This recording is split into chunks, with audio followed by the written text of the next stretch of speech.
Detective कहता है कि तुम मुझे बताओ मैं अजीब हूँ या ये जगह अजीब है, और बताओ कि मैं कहाँ पर हूँ।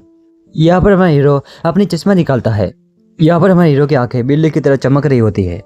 यहाँ पर वार्निंग की आंखों में देखने की वजह से डिटेक्टिव के आंखों का रंग बदल जाता है। यहाँ पर हमारा हीरो वापस चश्मा पहन लेता है। कहता है कि मैं भी यही सवाल पूछता था। यहाँ पर बहुत वर्षों पहले वहाँ पे बिल्डिंग टूट गई होती है। यहाँ पर हमारा हीरो बिल्डिंग के नीचे दब गया होता है। उसकी बेटी कहती है पापा तुम बस आ ही गए हो। यहाँ पर हमारा हीरो अपनी बेटी के पास आ जाता है। आप जैसा देख रहे हो वैसा है नहीं, आप देख रहे हो वैसा ही है, आगे पता चलेगा कि कैसा है।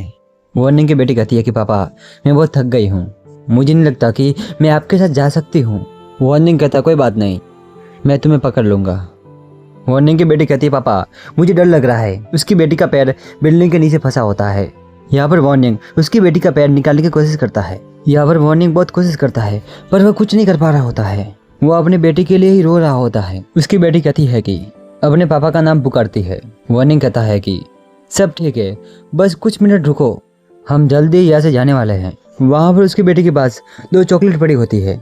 उसकी बेटी वह चॉकलेट खोलती है, वह चॉकलेट अपने पापा को खिलाती है।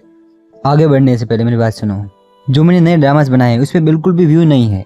लाइट्स ऑफ ड्रामा में भी इतने ज़्यादा व्यूज़ नहीं आ रहे हैं। मैं जितना हो सके इतना ज़्यादा अच्छा एक्सप्लेन करने की कोशिश कर रहा हूँ, तो प्लीज़ मेरे सब वीडियोस को देखना ना भूलें। उसके पापा कहते हैं कि मुझे हमेशा इस रेफर्स को खोलने की ज़रूरत पड़ती है ना। यहाँ पर ह्यूल भी वह चॉकलेट खाती है। यहाँ पर वार्निंग कहता है कि जब तक तुम अपनी चॉकलेट ख़त्म करोगी मैं वापस आ जाऊँगा, ठीक है? मैं तुमसे प्रॉमिस करता हूँ मैं तुम्हारे पास वापस आऊँगा, इससे पहले कि तुम्हारा काम पूरा हो जाए। क्या तुम अकेले रह पाओगी? तुम वेट करो, मैं जल्दी ही वापस आ जाऊँगा, मैं तुम्हें लेने के लिए आ जाऊँगा। यहाँ पे वार्निंग फिर वहाँ से जाता है। उसकी बेटी कहती है पापा मैं थक गई हूँ। वार्निंग कहता है तुम यही रुको, मैं बहुत ही जल्द आ जाऊँगा, ठीक है? फिर यहाँ पर वार्निंग वहाँ से जाने लगता है क्योंकि वार्निंग अपनी बेटी को बचाना चाहता है। वार्निंग भी वही जगह पहुँचता है जहाँ हर समय अंधेरा रहता है। तो आप समझ जाओ कि वार्निंग के साथ क्या हुआ है। यहाँ पर वार्निंग वहाँ पर हेल्प मांगता है। यहाँ पर बहुत चलने के बाद वार्निंग को लाइट शॉप दिखती है। यहाँ पर वार्निंग लाइट शॉप में पहुँचता है। वहाँ पर एक औरत होती है जिसने कि चश्मा लगाया होता है। यहाँ पे वार्निंग उससे हेल्प मांग रहा होता है। वो कहती है कि तुम यहाँ पर क्यों आए हो? वार्निंग कहता है कि वो अभी भी वहाँ पर है। वो कहती है कि दुर्भाग्य से बहुत देर हो चुकी है। वार्निंग कहता है क्या यहाँ पर कोई और भी है? कहती है कि और कोई नहीं है। वार्निंग कहता है मेरी बेटी वो बहुत ही छोटी है, मेरी बेटी बहुत ही छोटी है और वो फंस गई है, प्लीज़ आप मेरी हेल्प करो। सॉरी मैं कुछ नहीं कर सकती, तुम जा सकते हो। हमारा हीरो कहता है तुम्हारा क्या मतलब है कि तुम कुछ नहीं कर सकती? तुम नहीं समझ रही हो कि वो मेरी बेटी है। यही एक जगह है जहाँ पर रोशनी हो रही है। मैं तुमसे भीख मांगता हूँ, प्लीज़ मेरी हेल्प करो, मेरी बेटी के लिए मेरी हेल्प कर लो प्लीज़। कहती है मैं कुछ नहीं कर सकती। वार्निंग कहता है वो अंधेरे में पड़ी हुई है और वो अकेली है। वह कहती है मैं कुछ नहीं कर सकती, उसे आना होगा, वह स्वयं यहाँ पर आ जाएगी। वार्निंग कहता है मैंने कहा था ना वो हिल नहीं पाएगी। यहाँ पर हमारा हीरो बहुत ही रो रहा होता है अपनी बेटी के लिए और बहुत गुस्सा हो जाता है। वहाँ की लाइट अपने हाथों में पकड़ता है, लाइट को फेंकने ही वाला होता है। यहाँ पर वो भी अपना चश्मा निकालती है, उसकी आंखें भी बिल्ली की तरह चमक रही होती है। फिर वहाँ की सभी लाइटें बंद हो जाती है। यहाँ पर हमारा हीरो वहाँ पे अटक जाता है। हमारे हीरो की आंखें भी उसी तरह हो जाती है। यहाँ पर सब उसके कंट्रोल में होता है। फिर वो लाइट अपनी जगह पर रखती है, फिर वह चश्मा पहन लेती है। फिर वहाँ पर सारी लाइट ऑन हो जाती है। बिल्डिंग गिरने की वजह से वहाँ पर एम्बुलेंस आती है और बहुत भीड़ जमा होती है। यहाँ पर उसकी बेटी अकेली होती है पर यहाँ पर उसकी बेटी जिंदा होती है। वार्निंग से कहती है मुझे डर लग रहा है। कहती है मैं आपको हक करना चाहती हूँ और कहती है कि पापा मुझे नहीं लगता कि मैं आपके साथ जा पाऊंगी। मैंने कहा था ना आपको, जैसा दिख रहा है वैसा है नहीं पर वैसा ही है। उसने उसके पापा को चॉकलेट खिलाई थी पर वो चॉकलेट वार्निंग खा नहीं पाया था क्योंकि वार्निंग की मौत पहले ही हो चुकी थी। पर वार्निंग को अभी तक विश्वास नहीं हुआ होता है कि मैं मर चुका हूं। इसलिए उसे लग रहा है कि मैं अपनी बेटी को बचाने जा सकता हूँ। वो अपने पापा को कह रही होती पापा उठ जाओ। यहाँ पर उसके पापा कहते हैं कि मेरी बेटी अकेली होगी, वो बहुत डर रही होगी। यहाँ पर वार्निंग अपनी बेटी के लिए काफ़ी दुखी होता है। मरने के बाद भी इंसान को शांति कहाँ मिल सकती है, इसलिए अपने जीवन का महत्व समझो। वार्निंग कहता है कि मैं यहाँ पर क्यों हूँ? वह कहते हैं क्योंकि तुम ये स्वीकार नहीं कर रहे हो कि तुम इस जगह पर हो, तुम इसे एक्सेप्ट कर लो, इससे तुम्हें आगे बढ़ने के लिए बहुत ही आसानी होगी। वो कहता है तुम बताओ मैं हेल्प के लिए क्या कर सकता हूँ उसकी? वह कहती है क्या तुम कुछ भी कर सकते हो उसके हेल्प के लिए, भले ही कितना भी समय क्यों न लगे? कहती है कि तो हम व्यापार क्यों नहीं करते? डिटेक्टिव कहता है कि मैं कंफ्यूज हूँ। मैं एक दुर्घटना के बाद यहाँ पर पहुंचा हूँ। क्या मैं ऑलरेडी मर चुका हूँ?